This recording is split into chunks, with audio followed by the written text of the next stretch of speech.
안녕하세요. 안녕하십니까? 예. 반갑습니다. 이제 드디어 이제 총선이 드디어 하루 앞으로 다가왔습니다. 지난해 12월 26일에 비대위원장으로 취임을 하셨잖아요. 예. 취임한 이후에 이제 4월 10일까지 완전히 소진되도록 모든 걸 다 하겠다 이렇게 말씀하셨거든요. 실제로 다 소진이 되셨습니까? 나중에 뭐 몇 년이 지난 다음에 이거 하루하루 되돌아보면 아쉬운 점은 분명히 있었겠습니다만 최선을 다했다고 생각합니다. 어제 몇 시간 주무셨나요? 제가 일정 끝나고 나면 자료 준비와 다음날 상황들을 좀 봐야 하거든요. 그러면 실제로 그렇게 뭐 시간이 많이 나진 않아요. 예. 근데 뭐 우리나라에 저보다 더 열심히 일하시고 잠 덜 주무시고 더 많이 일하시는 분들 많습니다. 그 아침부터 밤까지 유세 일정이 굉장하게 빡빡합니다. 예. 그 오늘 같은 경우는 14곳 이상을 또 유세를 하시는데요. 뭐 16, 17 되겠는데 네. 오늘 같은 경우는 이제 서울 지역 유세를 다니시는데 예. 마지막 유세 일정을 서울로 잡으신 이유가 있으십니까? 아무래도 이 서울에 지역구도 많은 데다가 그리고 이 이동 거리가 짧죠. 서울에 많이 이 지역구들이 많으니까 마지막 날이니까 되도록 많은 시민들을 제가 직접 뵙고 싶은 그런 마음에서 그런 일정을 하지 않습니다. 네.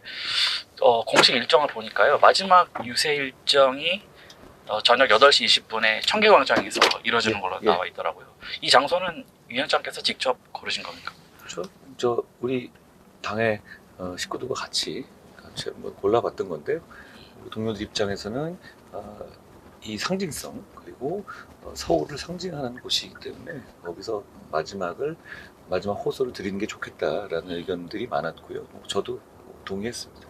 위원장님, 이 질문은 드리지 않을 수가 없습니다. 얼마든지요? 예, 현재 전국 판세 좀 어떻게 분석하고 계십니까? 다양한 자료들이 있고요.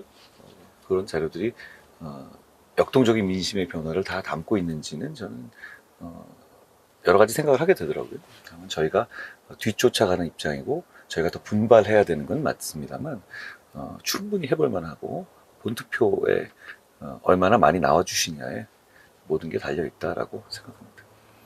지금 야권에서는 180석 이상도 가능할 거다 이렇게 내다보는 분석도 있거든요. 이걸 막을 수 있다고 좀 180석, 200석 이런 걸 선거 전에 말하는 정치 세력은 대단히 오만한 것이 국민에 대한 예의가 없는 거라고 생각합니다.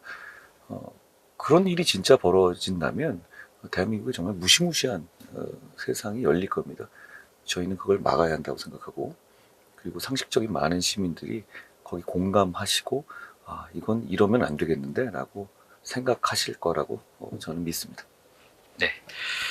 이번 총선의 경우에는 특히나 이 중도층과 무당층이 좀 중요할 걸로 보이는데요.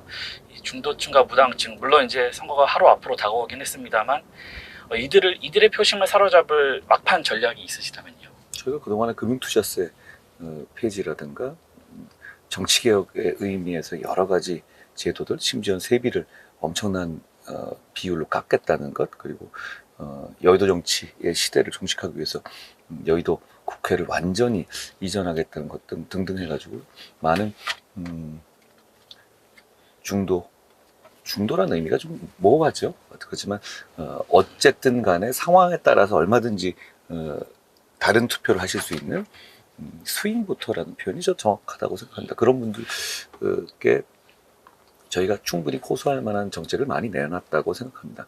물론 이제 그 선거 과정에서 저는 이번 선거가 범죄 혐의자들이 자기 범죄 혐의를 신원하고 그리고 그 사적인 보복을 하겠다는 것을 공식적으로 내세운 대단히 기이한 선거라고 생각합니다. 그런 상징성 때문에 정책 부분이라든가 이런 관심도가 좀 뒤로 밀렸습니다만 저는 저희 정책을 한번 자세히 봐주시라는 말씀을 드립니다. 그리고 무엇보다 저희는 민심을 두려워하고 민심을 최우선으로 생각하려는 정책입니다. 외형적으로도 그렇고 제 마음도 그렇습니다. 그런데 더불어민주당이나 조국당은 절대 그렇지가 않아요. 지금 김준혁 후보라든가 양문석 후보 그 자체도 문제지만 이 사안을 대하는 더불어민주당과 조국당 그리고 박은정 사안까지 포함하게 해야 되겠네요. 조국 당 같은 경우는. 그럼 이 사안을 대하는 그 당의 태도가 대단히 중요하다고 생각합니다. 그 당의 태도는 판세에 별로 영향 없을 것 같다라는 판단을 하고 그냥 민심을 무시해버리는 거거든요. 저는 이 점이 스윙보터이시고 합리적인 판단을 하시는 유권자들께서 상당히 정치 세력 간의 차이의 본질로서 봐주셨으면 좋겠다는 말씀드립니다. 저희는 민심의 눈치를 볼 겁니다. 그리고 판세가 아니라 민심을 우선할 겁니다. 저쪽은 그렇지 않죠. 판세에 영향이 없으면 어떤 민심이 있어도 그건 상관없고 귀뚱으로 듣겠다는 건데 저는 그건 대단히 위험한 정치라고 생각합니다. 게다가 그런 위험한 생각과 위험한 태도가 200석? 뭐 이런 뭐든 할 수 있는 권력과 결합할 경우에는 저는 대한민국에 과거에 생각할 수 없었던 무시무시한 일이 벌어질 수 있다고 생각합니다. 그걸 막아주셔야 하고 그걸 막아주십사 하는 마음을 지금 아까 뭐 중도, 스윙부터 말씀하셨는데 고민하고 계시는 주권자들께 드리고 싶습니다. 예, 위원장님 뭐 양문석 후보 또 김준혁 후보 말씀하셨는데요. 예. 그런 편법 대출 논란이나 막말 논란이 현재까지도 계속 지속이 되고 있는 상황인데 실제 총선에서 이러한 논란들이 어느 정도 영향을 미칠 거라고 좀 분석을 하십니까? 정치부 베테랑 기자시니까 보통 이 정도로 민심이 집중적인 반대 의사를 과 불쾌감을 드러내면 되게 정상적인 정치 세력이라면 며칠 만에 항복합니다. 싫어도 따라가기 마련입니다. 특히 이렇게 예민한 총선 전국에서는요. 그러지 않는다는 걸 이번에 처음 보여주고 있잖아요.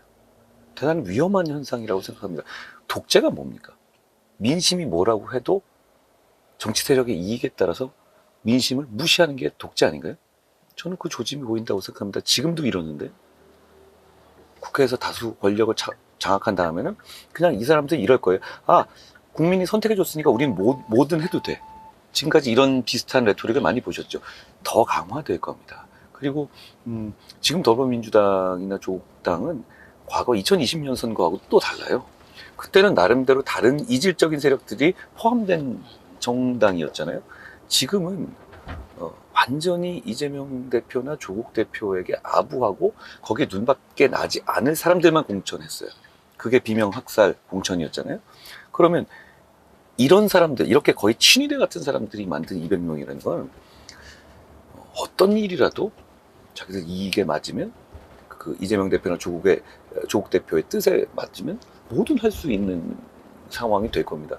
저는 그게 대한민국을 밀어뜨리고 대한민국 여기까지 성취한 것들의 많은 부분을 한순간에 무너뜨릴 수 있다고 생각합니다. 그런 차원에서 제가 계속 투표장에 나와주십사, 그걸 막아주십사 하는 말씀을 드리는 겁니다. 근데 반대로 이제 아까 전에도 말씀하셨지만 민주당 입장에서는 이런 논란들이 전국 판세에 미치는 영향이 미미하다 이렇게 분석도 하고 있다는 거 아니겠습니까? 그게 한병도 의원이 그렇게 말씀하셨잖아요. 판세에 미치는 영향이 없기 때문에 자기는 그대로 간다는 취지였죠. 저는 그런 정치는 민주정치가 아니라고 생각합니다. 아주 제가 단순하게 구분해보면 민주당은 판세, 민심, 판세를 더 중요하게 생각하는 겁니다. 저희는 민심과 판세가 있어요. 판세, 민심이 있으면 민심을 더 중요하게 생각합니다. 여러분, 어떤 게 더 좋은 정치입니까? 저희도 비슷한 상황, 뭐 이 정도까지 심각한 건 아니었지만 여러 가지 지적들이 있었죠. 뭐 이종섭 대사 이슈도 있었고, 황상무 수석 이슈도 있었고, 그리고 도태 후보나 뭐 장해찬 후보에 관한 이슈도 있었죠.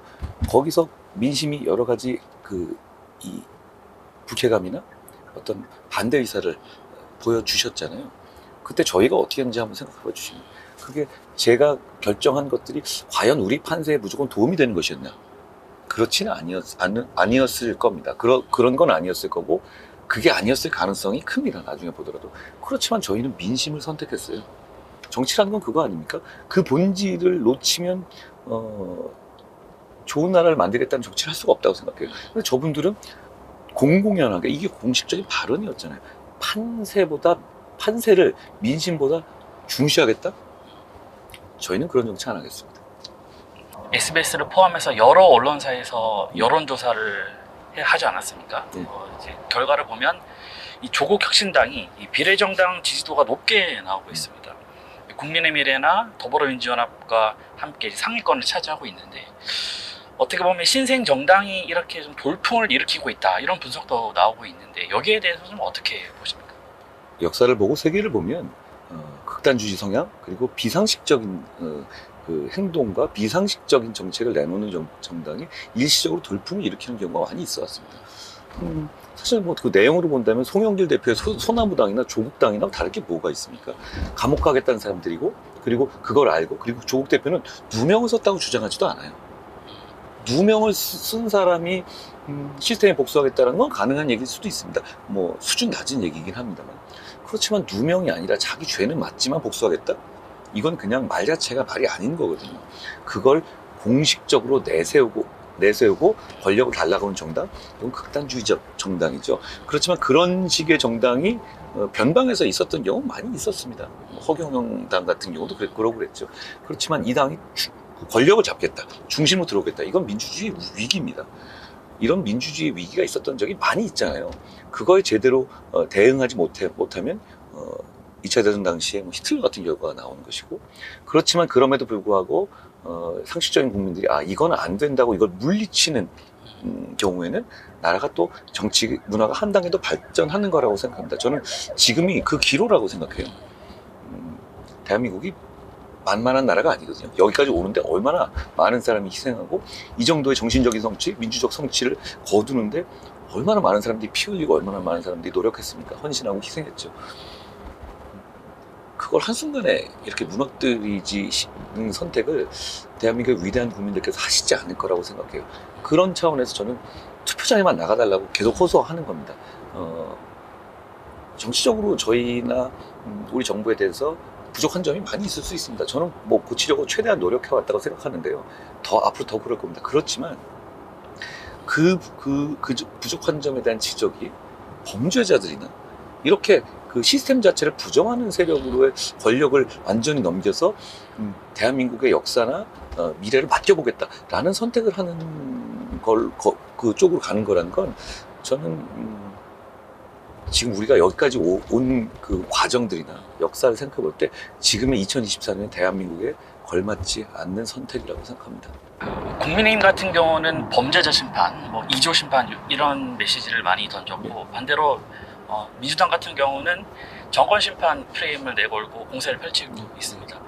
당연히 이제 선거 국면에서 이렇게 심판론을 내세우는 것은 자연스러운 일일 수 있긴 하지만 다른 때 총선보다도 이 심판론을 너무 부각한 나머지 정책 경쟁, 공약 경쟁이 좀 묻히는 것이 아니냐 뭐 이런 지적도 있는데요. 여기에 대해서는 좀 어떻게 보시나요? 제가 아까 말씀드렸다시피 정치개혁이 대단히 중요합니다. 저는 정치개혁을 처음 말하는 사람은 아니지만 정치개혁을 정말 실천한 첫 번째 사람이 되고 싶습니다. 우리 당 모두 어렵게 동의했습니다.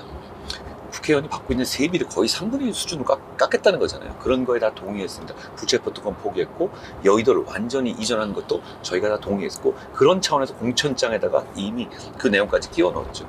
그리고 부가세를 감면하는 부분, 그리고 금투세를 폐지하는 부분, 5세 무상 보육을 실현하는 부분, 그리고 공시지가에 관한 과도한 상승을 억제해서 세금 폭탄을 막겠다는 부분도 굉장히 많은 저희 정책적 그 제안들을 제언해드렸어요.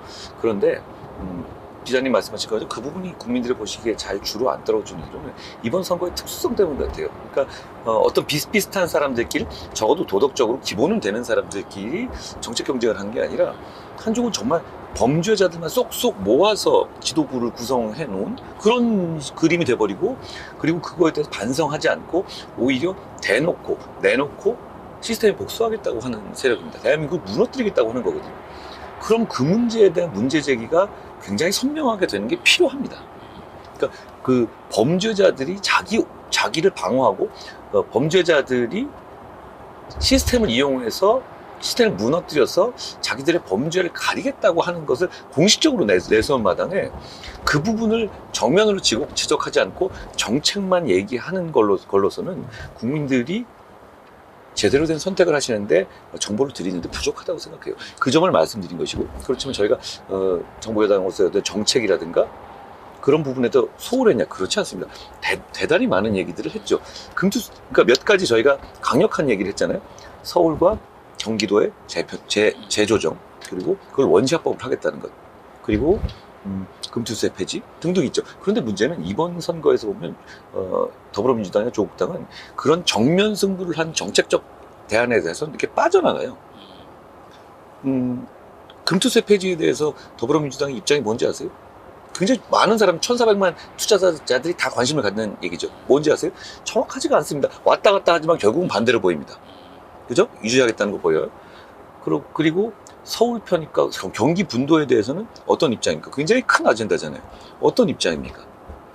그것 역시도 김동연 지사는 하겠다고 하고 이재명 대표는 뭐 강원 서도로 전락하느냐 하면서 반대 입장입니다. 공약엔 빠졌어요.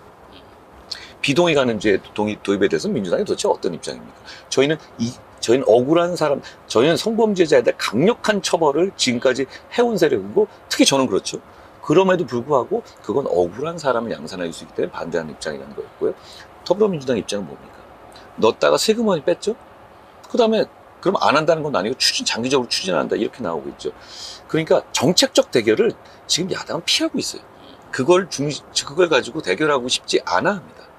그렇지만 오히려 저희가 그런 문제점, 그런 핵심적인 쟁점들에서 저희의 입장은 대단히 선명합니다. 그 점을 저는 뭐 오늘 SBS 인터뷰에서 말씀드릴 수 있어서 다행스럽게 생각합니다. 국민의힘과 민주당의 선대위를 비교해보면요. 국민의힘 같은 경우는 한동훈 위원장의 원톱 체제가 분명해 보이고, 민주당은 이재명 대표뿐만 아니라 3명의 상임 선대위원장이 전국을 돌아다니면서 유세를 하고 있습니다. 좀 이런 좀 차이점이 있는데요. 이 원톱 체제, 원 스피커에 대한 좀 한계점을 지적하는 목소리도 있거든요. 여기에 대해서는 좀 아쉬움이 있으십니까? 먼저 이 차이를 말씀드리고 싶어요. 이재명 대표의 그 민주당은 이재명 대표가 주인인 당이에요. 톱이죠, 진짜. 명실상부한 톱이죠. 이재명 대표와 다른 사람들의 관계가 같습니까? 그렇지 않죠. 이재명 대표가 주인이고, 이재명 대표를 제외한 나머지 모든 사람들이 이재명 대표를 위해서 복무하는 정당입니다. 여기에 반발할 사람 없을 것 같은데요. 게다가 지금의 공천 구조는 그렇죠. 저희 당은 제가 주인으로서 어떤 역할을 하는 게 아니라, 저는 우리 당이 시민을 위한 승리를 하기 위한 도구로서의 역할을 하는 겁니다. 이 당이 제가 어떤 세력을 가지고 제 뜻대로 제 지시를 그대로 따른 이런 구조가 아니거든요. 저는 지금 상황에서 우리 당이 쓸 수 있는 도구 중에 하나인 거죠. 그리고 저 말고도 많은 분들이 이미 최선을 다하고 계십니다. 그런데 언론의 주목이라든가 시민들의 관심이 저에게 좀 더 많이 쏠리는 경향이 있죠. 그런 상황에서, 그렇다면 저는 우리 당의 승리를 위한 도구로서 제가 소진될 때까지 열심히 뛰어보려고 합니다. 그거고, 지금 상황에서 말씀하신 것처럼 우리 국민의힘에는 좀 많이 알려지거나 영향력 있는 스피커가 좀 부족하다, 이런 지적들 많이 하시잖아요. 그런 지적이 오를 수도 있는데요. 그 보강하는 문제는 차차할 문제입니다. 지금 선거 100일 남겨놓고 있는 상황에서는 그게 뭐가 부족하니, 우리는 정말 이게 부족하니 아쉬워, 이런 말을 할 때가 아니라 그냥 각자 최선을 다해야 됩니다. 저도 제가 아까 보셨지만 뭐 하루에 18개씩 다니고 하는 것 자체가 여러 가지 힘들고 부담되는 면은 있는데요. 그런데 저는 지금 제가 최선을 다하는 겁니다. 그리고 다른 분들도 최선을 다하고 계시다고 생각해요. 그리고 여러분들께서, 언론이나 이런 데서 제가 발언하는 거라든가 제가 우리 당과 우리를 응원하는 분들을 위해서 말하는 것에 대해서 많이 더 주목도 해주시잖아요. 그러면 저는 여기서 몸살일 일이 아니라고 생각해요. 지금 상황에서는 저는 이 당의 도구거든요. 이 당의 도구의 하나로서 최선을 다하는 겁니다. 비교해봐 주십시오. 이재명 대표는 더불어민주당의 주인입니다. 명실상부. 그런데 저는 이 당의 도구고요. 의정 갈등 문제도 질문 안 드릴 수가 없는데요. 얼마든지. 의정 갈등의 중재자로 나서시기도 하셨고, 그런데 이제 지금 흘러가는 상황을 보면 갈등이 계속 진행형입니다. 이게 갈등이 수그러들지 않고 계속 진행이 되고 있는 상황이고, 그렇다 보니 총선에 악영향을 미칠 수 있다는 분석도 나오는데, 여기에 대해서는 좀 어떻게 보시나요? 20년 동안에 한 명도 증언을 못하고 오히려 감소됐었잖아요. 그만큼 어려운 주제입니다. 그렇지만 최근에 있었던 어떤 정치적인 주제들 중에서 의료개혁이 필요하고 의료개혁을 위해서 의사 증언이 필요하다는 것에 대해서 국민적 공감대가 이렇게 대단히 크잖아요. 그 국민적 공감대가 그 진영을 불문하고 이렇게 큰 이슈가 없을 정도로 꼭 필요한 이슈라고 생각합니다. 다만 다시 말씀드리지만 대단히 어려운 이슈였죠. 그러니까 아무도 제대로 이뤄내지 못한 거고요. 그 과정에서 이게 대단히 짧은 시간에 모두가 만족할 이 결과를 짠 하고 낸다? 그건 불가능할 겁니다. 그거가 가능했으면 지금까지 이렇게 아무도 못할 리가 없죠. 다만 저는 그 방향성, 정부가 의사를 증원하고 필수 의료나 지방의 의료라든가 이런 걸 살리는 의료개혁을 해야 된다는 큰 방향성에는 아주 공감합니다. 많은 분들도 그러실 겁니다. 다만 과정에서 이 의사분들과의 문제는 좀 다른 문제가 있어요. 우리 의사 선생님이라고 하잖아요. 선생님이라고 부르는 직종이 남아있는 게 별로 없습니다. 기자님 이렇게 부를 수는 있어도 기자 선생님 이렇게는 안 하잖아요. 그만큼 존중받고 사회에서 중요한 역할을 하는 분들이에요. 그렇지만 그분들이 또 공직자는 아니거든요. 그렇기 때문에 그리고 또 하나의 뭉쳐진 그 조직이 있는 것도 아니고 그렇기 때문에 어느 하나의 합의안을 잘 만들어내는 게 구조적으로 쉽지는 않습니다. 그렇지만 꼭 가야 될 길이고요. 그 과정에 있는 걸로 저는 봅니다. 다만 그 과정에서 제가 한 역할들은 제가 이런 역할들을 했죠. 면허 정지가 단행돼서 타국으로 가는 것, 그리고 의제에서 숫자 2,000명을 고집이라기보다는 2,000명을 완전히 그거는 성역처럼 여기게 하는 것, 이런 부분들에서는 저는 이 부분에서 이게 옳다 그르다를 떠나서 대화의 시작으로서는 유효한 대화가 필요하다는 입장이고요. 그런 점에 있어서 제가 필요할 때 중간중간에 그동안 의견도 많이 들었고 꼭 필요하다고 생각하면 공개적인 의견도 제가 내왔죠. 이런 정도 상황을 가지고 해결하려고 노력하는 과정이고 해결될 거라고 생각합니다. 그런데 이게 총선 말씀하신 것처럼 총선이 대단히 중요하지만 우리의 인생은 굴러가야 되잖아요. 그러니까 총선에 모든 걸 맞춰서 그 유불리를 따질 문제는 아니고 그러기에는 이거 대단히 중요한 이 의료의 문제는 그렇습니다. 그러면 왜 총선에 여기에 맞춰 좀 나중에 하지? 뭐 그런 생각을 하실 수 있을 것 같아요. 그렇지만 그건 이미 진행되고 있는 상황이니까 제가 더 말씀드릴 문제는 아니고요. 이 상황에서는 저는 우리 총선의 어떤 유불리라든가 이런 거 맞춰서 좀 끼워 맞추고라든가 이런 식의 합의로라도 해서 짠 하고 낸다. 저희는 그런 정치를 할 생각은 없습니다. 이건 왜냐하면 국민의 건강이라는 정말 절대적 가치를 말하는 것이거든요. 저는 우리가 이렇게 한번 또 의료개혁을 하게 되면 정말 앞으로 뭐 몇십 년 더 못하지 않겠습니까? 그런 것 생각하고 후손과 미래를 생각해서 좋은 정책을, 좋은 결과를 내야 한다고 생각하고, 그러기 위해서 저도, 지금도 그래왔지만 필요한 역할을 할 생각입니다. 집권 여당의 대표로서 목표하는 의석수는 분명히 있으실 것이고, 그래서 목표 의석수를 한번 단도직입적으로 여쭙고 싶습니다. 저는 지금 제 입장이 지휘자라기보다는 응원단장에 가깝다고 생각합니다. 254개의 지역구 전체에서 정말 사투를 벌이고 계시거든요. 저는 그분들을 응원하겠습니다. 여기서 제가 어떤 숫자라든가 이런 거를 제 마음속에서 얘기해서 저는 그 응원하는데 집중하려고 해요. 그게 필요하다고 생각합니다. 지금 그리고 그 숫자라는 게 과연 진짜 200석을 한다고 생각하고 저러겠습니까? 그리고 그런 계산대로 그런 일이 벌어진다면 대한민국이 정말 무너지게 될 거예요.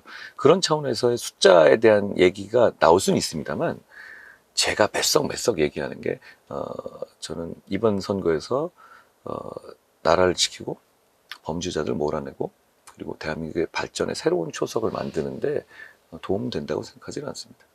이번 총선 레이스에서 가장 기억에 남거나 결정적인 장면을 꼽는다면 어떤 것들이 있을까요? 제가 100일 좀 넘었잖아요. 네. 사실 저는 하루하루가 다 기억이 나거든요.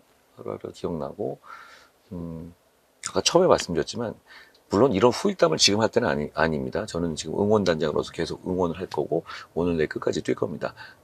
그래서 저는 반드시 이겨야 한다고 생각해요.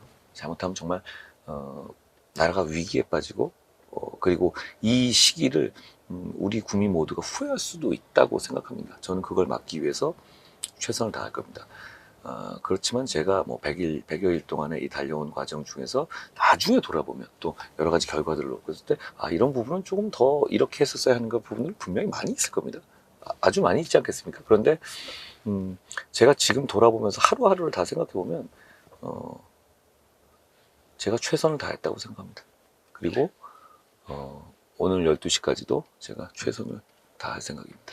앞으로도 정치를 계속 하겠다고 말씀을 하셨습니다. 이 총선 이후의 계획이 또 궁금한데요. 제가 말하는 정치라는 것은 큰 틀에서의 공공선의 추구를 말하는 것이고, 저는 그 큰 틀에서의 정치는